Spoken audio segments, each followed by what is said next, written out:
entry-level PC gaming is in a bit of a weird spot right now. A new generation of CPUs have cemented the increased component pricing, and now that AMD Ryzen CPUs are kind of becoming the standard for new PC builds, they are increasing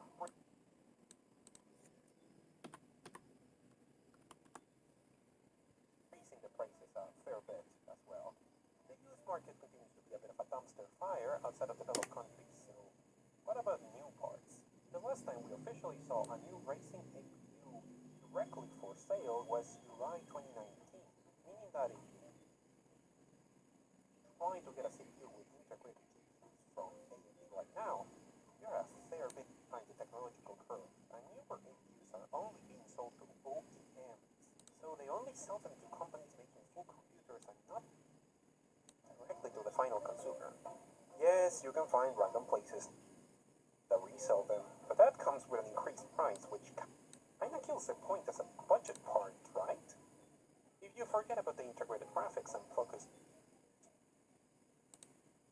purely on CPUs, then you might remember that like a million years ago in March 2020, wow, I really did think that was last year before checking it. I feel like I've aged a couple of years since then. Anyway, back in earlier 2020, AMD introduced two tremendously good low-budget CPUs, the Ryzen 3300X and the Ryzen 3100. Both are 4-core 8-thread CPUs.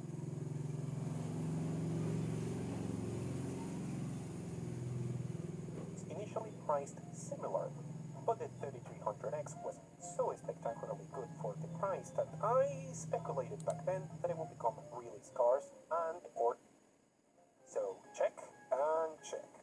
The more modest 3100 was just barely a perfect 60 FPS option for big games, and while it continues to be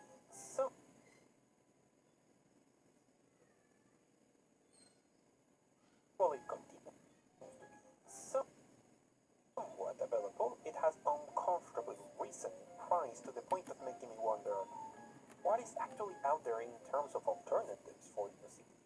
So I decided to do something I have not done in a while and checked how modern Intel is doing.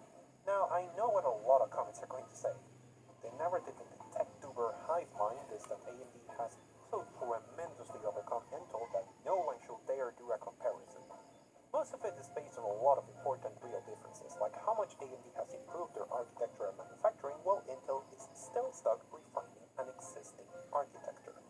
But we can actually look a little bit closer and realize that whatever is happening on that side of it, but a $300 CPU is apparently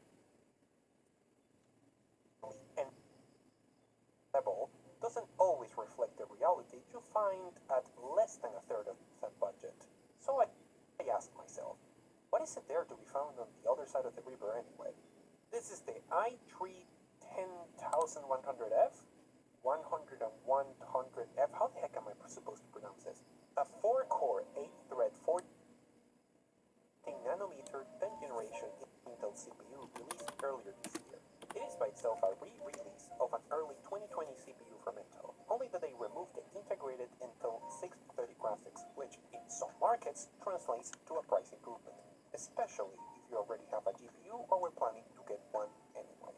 I paired this with a GTX 1650, NVIDIA's current, albeit a little bit disappointing, entry-level GPU, which is somewhat in line with the very popular GTX 1060, a very useful GPU that, if you're lucky, reaches proper affordable pricing around the world. Now, you can probably just Google this CPU name and compare it with more proper benchmark numbers, but I was interested in more specific questions. Either this guy or the Ryzen 3100 will be amazing and highly optimized esport games, and if you're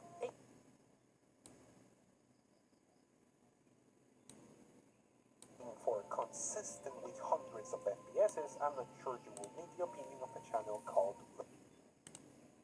spec gamer. So, can it achieve at least 60 FPS on the heaviest AAA games that I know of out there? Let's start with Assassin's Creed Odyssey. Oh, Assassin's Creed. There truly is not a game that can push a cheap CPU as hard as you do, while using a default tweak to force ultra-low resolutions. The CPU bottleneck is real, and both CPUs perform very similarly. Jumping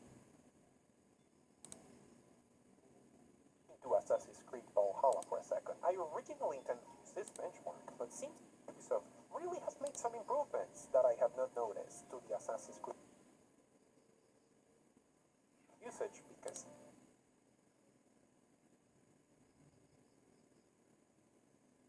damn, I could not get the CPU to bottleneck the 1650.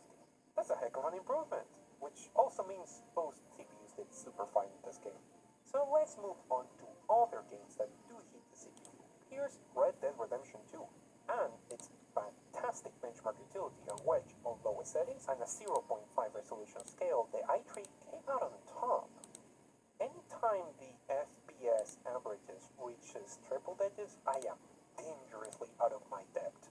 But hey, that's very impressive, and the i3 is coming out on top. Watch Dogs Legion, a new addition to my CPU benchmarks, because when it came out, its CPU performance was insanely low. It has improved a lot since then, but it can still hit a CPU pretty hard. Here I am using my custom ultra-low settings to make sure the CPU is the one limiting things. And I was happy to see both CPUs performing way better than I expected in the benchmark map, with the i3 just being a little bit ahead. Okay, worst case scenario, they're extremely compatible. Best case scenario, the i3 is a bit better. All in all, these two are way more similar than I expected. Now I could focus on the percentual differences and compare its price in one country and call a winner, like a lot of tech tubers seem to enjoy doing, but instead, let's talk a bit about the whole world. Because if I have learned something, it is that the Intel versus AMD availability can vary a lot around the globe. Thanks, by the way, to you, awesome member of this low-spec community that helped me out with this research. Here's an interesting bit. Probably due to shortages, the Ryzen 100 has increased in cost so much that the i3 made it in most countries, sometimes for a pretty large margin. The countries where the Ryzen were still a minority, and as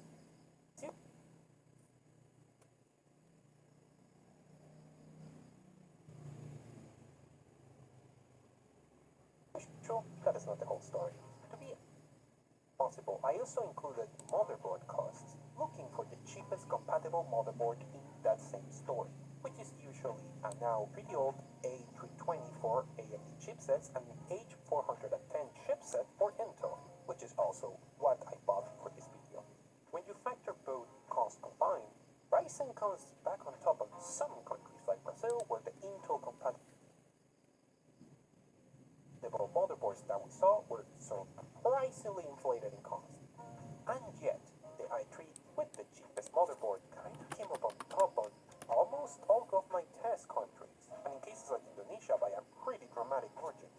So, since I have mentioned motherboards so much, this is a good opportunity to flesh out some of the obvious things Intel is missing out on here. One of the reasons why I have favored AMD so heavily when picking entry-level CPUs before is the power of the AM4 socket. While the new generations have muddied this dramatically, and now you have to be pretty careful when checking if a new CPU will be compatible with your old motherboard, the fact that they have stuck with the same socket for so long means that you have a significantly larger pool of CPUs to upgrade for in the near future, which is very important, like the Athlons. With Intel, every generation brings a new socket, so this i3 is limited to upgrades in the same generation. Also a worthy mention, none of the motherboards I use for this comparison support overclocking. It is generally cheaper to get an AMD motherboard that supports it, till higher ends seems to allow it, which is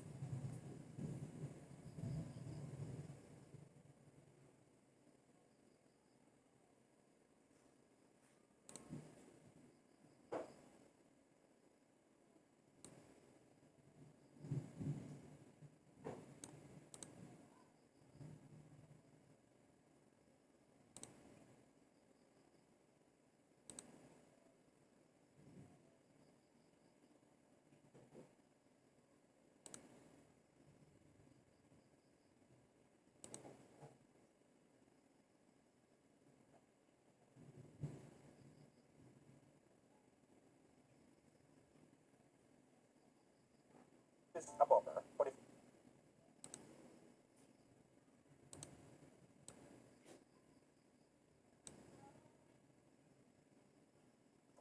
is just not a thing you plan to do, then fair enough, but it was worth mentioning. So let's recapitulate. Due to the increased shortages across the board for Ryzen, the 3300X is almost non-existent. Athlons have increased in price, and entry-level kings like the Ryzen 3100 are way less competitive than they used to be. If you do not care about overclocking, and you're the kind of person who upgrades CPUs not that frequently, then Intel of all companies might be a good new entry-level CPU option in your country. The i3 10100F is performing comparable to the 3100, or better in very CPU-heavy games aimed at 60 FPS. Part of the cost saving comes from not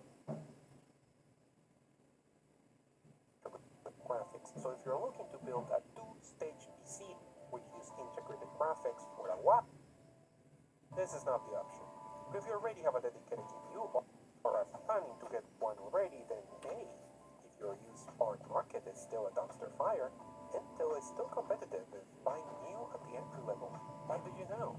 Now I know there's going to be a lot of fights in the comments with all the people saying you need to buy Xeons in AliExpress. That is another video topic that I just do not have time for right now. How about we pick a fight over something else, like my new documentary. You have heard of old school RuneScape, right? This very easy to run MMO that has been returned to popularity due to awakened nostalgia. Did you know that in Venezuela there are thousands of people that rely on farming gold for a living? That work on a surprisingly complex black market economy to make money, and sometimes they're so numerous that they have taken control of some of the game's regions? It is a very fascinating intersection of real-world behavior and economy with the virtual world. Why am I talking about this? Because I set out to interview people in Venezuela that have worked as gold farmers to capture some of their stories for a documentary that I just released in Nebula. What is Nebula? It's a streaming service owned and created by a group of creators looking for a place to upload not only extended versions of our content, but original